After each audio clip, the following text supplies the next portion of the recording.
জ্বালানি দামের ঊর্ধ্বগতির মুখে পেট্রোল ডিজেলের ওপর শুল্ক কমিয়েছে ভারত সরকার। অর্থমন্ত্রী নির্মলা সীতারামন জানান, সরবরাহ ঘাটতি হবে না এবং এভিয়েশন জ্বালানির দামও বাড়ানো হচ্ছে না। একই সঙ্গে ডিজেল রফতানি ও এভিয়েশন জ্বালানিতে অতিরিক্ত কর আরোপ করে রাজস্বে ভারসাম্য রক্ষার চেষ্টা করছে নয়াদিল্লি।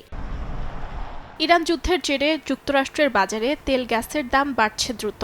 দেশটির বিশ্লেষকদের মতে জ্বালানি খরচ বাড়ার প্রভাব সরাসরি খাদ্য সরবরাহের ওপর পড়ছে। কফি আমদানিকারক প্রতিষ্ঠানগুলো বলছে, মধ্যপ্রাচ্য সংঘাতের পর থেকে কফি পরিবহন, সংরক্ষণ ও সরবরাহ ব্যয় উল্লেখযোগ্যভাবে বেড়েছে। মধ্যপ্রাচ্যে যুদ্ধ শুরুর পর থেকেই আমরা বাড়তি মূল্য ও পরিবহন খরচের মুখে পড়ছি। পাশাপাশি আন্তর্জাতিক বা বৈশ্বিক সরবরাহ শৃঙ্খলার খরচও বেড়ে গেছে। ইউরোপের দেশ ফ্রান্সের বাজারেও অস্থিরতা দেখা দিয়েছে। হাইব্রিড গাড়িতে ব্যয় বৃদ্ধিতে ব্যাহত হচ্ছে সাধারণ নাগরিকদের জীবন।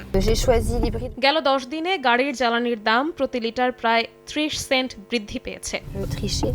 লাতিন আমেরিকার দেশ চিলিতেও জ্বালানির দাম হঠাৎ বেড়ে যাওয়ায় জনজীবনে চাপ তৈরি হয়েছে। অর্থনীতিবিদরা সতর্ক করছেন, সংঘাত দীর্ঘায়িত হলে মূল্যস্ফীতি ও বেকারত্ব বাড়ার ঝুঁকি তৈরি হতে পারে। এতে বৈশ্বিক অর্থনীতি দীর্ঘমেয়াদে বড় ধাক্কার মুখে পড়তে পারে। অর্জিতা শেহজিন, সময় সংবাদ।